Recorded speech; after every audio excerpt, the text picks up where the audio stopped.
el gobierno de Stalin va a configurar el modelo definitivo de la Rusia comunista. Aunque la Constitución de 1936 proclamaba que la URSS era una sociedad sin clases, la verdad era muy diferente. Por encima de las clases trabajadoras se situó la burocracia del Partido Comunista, formada por aproximadamente 14 millones de personas. Los cargos comunistas acapararon la gestión del Estado y de la economía. La burocracia obtenía unos privilegios a cambio de una sumisión absoluta a Stalin. Las purgas de los años 30, incluidos los procesos de Moscú, probaron que nadie estaba libre de sospecha y que cualquiera estaba a merced de los aparatos de represión.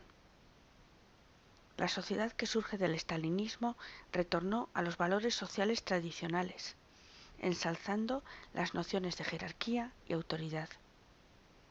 En la escuela obligatoria pública y gratuita se fomentó el respeto a los maestros. En la familia se reforzó la autoridad de los padres.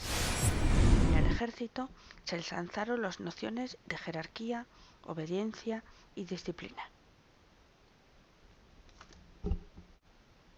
Con el gobierno de Stalin se inicia una nueva fase de la historia económica de la URSS, la industrialización acelerada mediante la planificación central.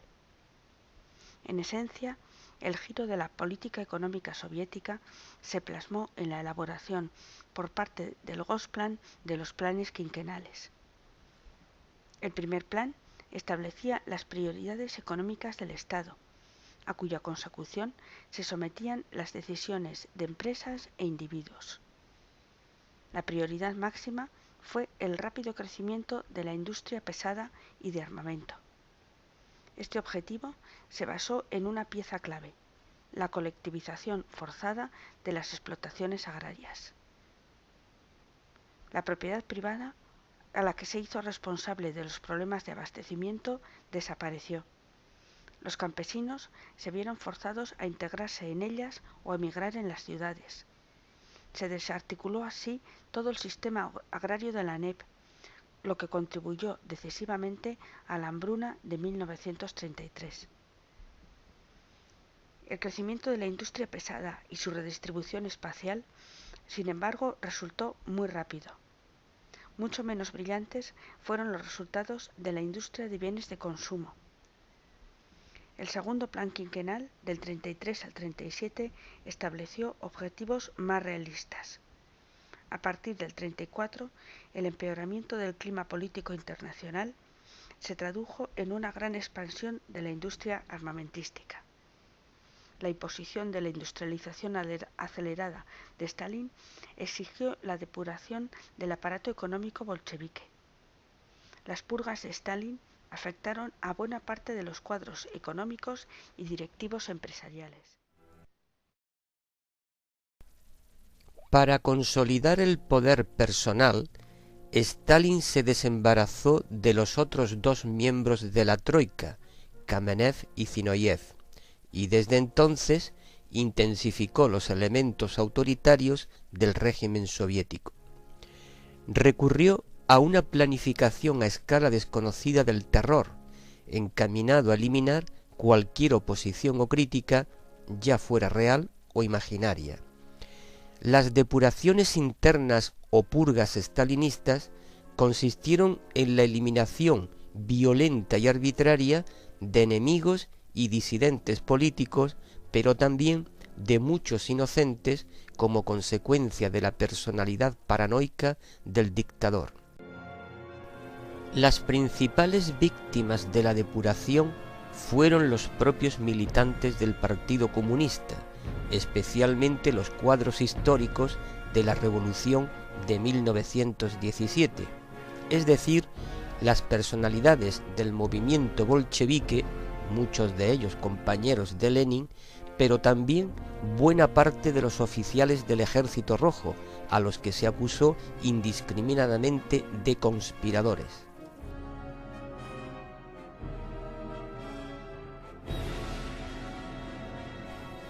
Para eliminar a los opositores y potenciales rivales, se establecieron los tristemente célebres procesos de Moscú, unos juicios sumarios y burdamente manipulados en los que mediante torturas se autoinculpaban los procesados.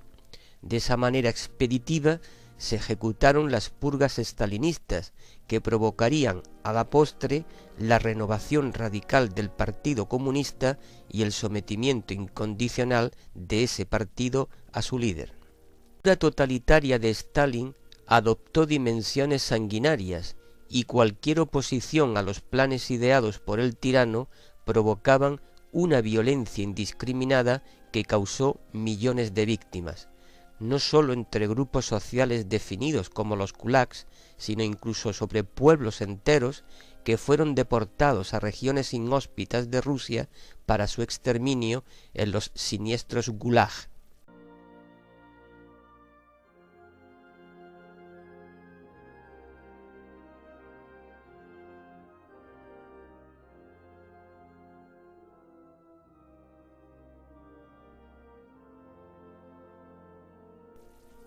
El periodo stalinista duró desde 1924 hasta 1953, año en el que falleció el dictador, pero estuvo marcado entre 1940 y 1945 por la cruenta participación del país en la Segunda Guerra Mundial. El balance global se caracterizó por la implantación y consolidación definitiva del comunismo en Rusia, la transformación de la Unión Soviética en una gran potencia, la mejora de las condiciones de vida para el pueblo ruso y un robustecimiento del patriotismo, reforzado por la victoria sobre los nazis. Ello explicaría que la figura de Stalin, casi deificada mediante la propaganda y el culto a la personalidad, fuera muy popular entre una amplia mayoría de los rusos.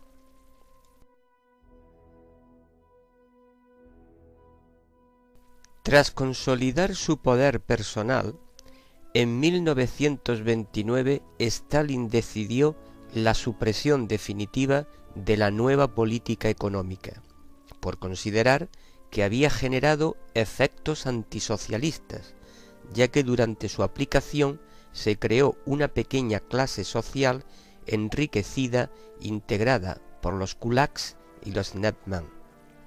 No obstante, también se liquidó aquella experiencia de economía híbrida por un maximalismo ideológico, puesto que se condenó cualquier desviación de la ortodoxia marxista.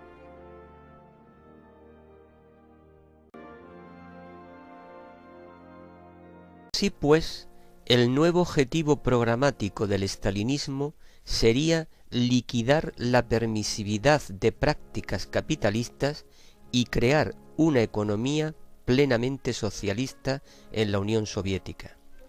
Para conseguirlo, se articularon de forma forzosa y con consecuencias dramáticas dos decisiones fundamentales que analizaremos a continuación.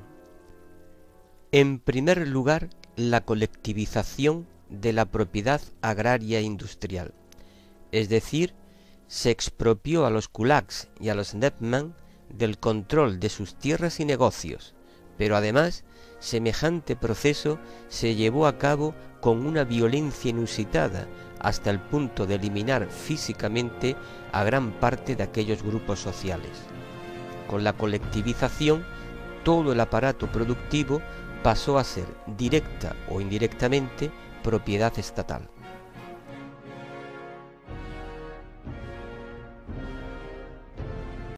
En segundo término, se introdujo la planificación de la economía soviética por el Estado, eliminándose cualquier margen para la iniciativa privada. Las autoridades y la administración fijarían a partir de entonces hacia dónde se canalizarían las inversiones, los esfuerzos y sacrificios que debían asumirse, establecería cuotas de producción en todos los sectores, fijaría los precios y, en definitiva, tomaría el control integral de la economía.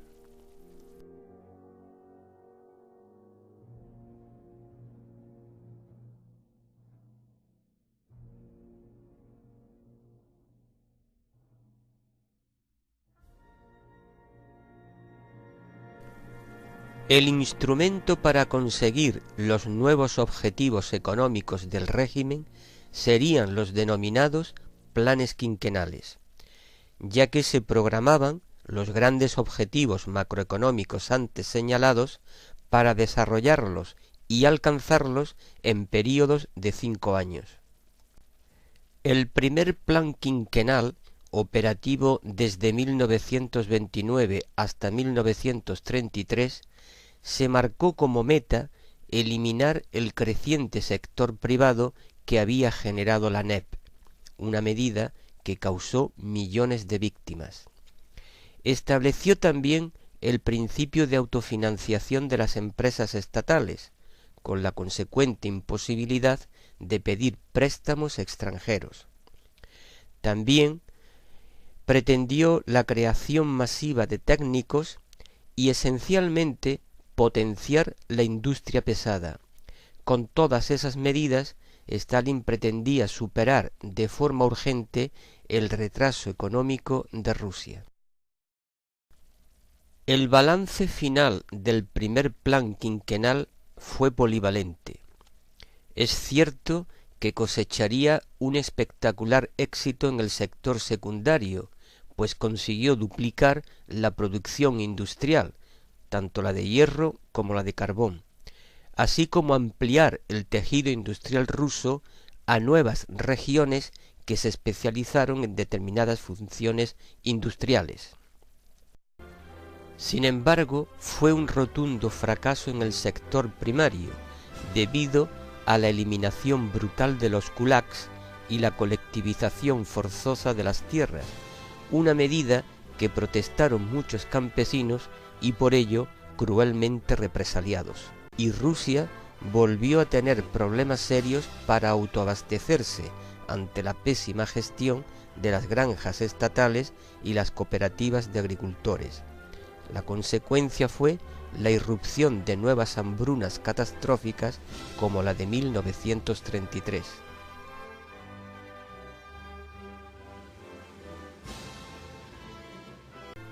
El segundo plan quinquenal se extendió entre 1933 y 1937, volviéndose a plantear como objetivo fundamental el incremento y desarrollo de la industria.